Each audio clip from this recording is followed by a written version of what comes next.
Ben, ça a l'air classe ce dîner, c'est pour le repas à la synagogue. Exactement. Mais où t'as trouvé des œufs aussi petits?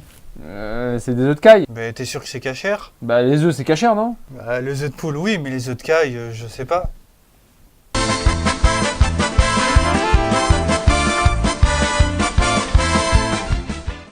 Nous sommes habitués à acheter des œufs au supermarché sans tampon de cache-route. Est-ce que ça veut dire que tous les œufs sont cachères? Pour les œufs de poule, oui, car toutes les races de poules pondeuses sont présumées cachères et par conséquent leurs œufs aussi.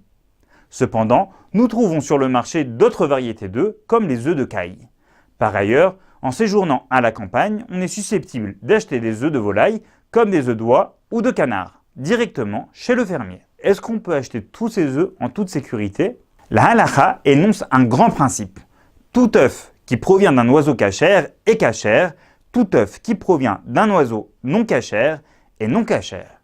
Il faut donc identifier les oiseaux cachères. Le problème, c'est que la Torah ne nous a pas donné de signes pour les reconnaître. Elle s'est contentée d'énumérer 24 volatiles interdits.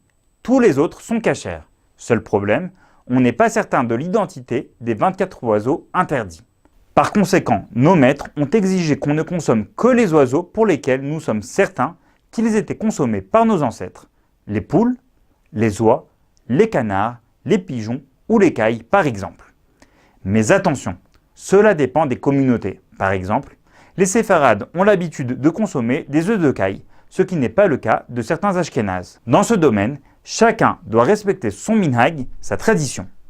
En France, par exemple, la surveillance du Rav Rothenberg interdit l'utilisation des œufs de caille dans les établissements sous sa surveillance. Bref, pour consommer un œuf, il faut que les 3 conditions suivantes soient respectées. 1. Que l'œuf soit large et arrondi d'un côté et plus ou moins pointu de l'autre. 2. Que je sois capable de reconnaître à quelle espèce d'oiseau il appartient compte tenu de son aspect. 3. Que j'ai une coutume familiale selon laquelle cet oiseau ou ses œufs étaient consommés par mes ancêtres.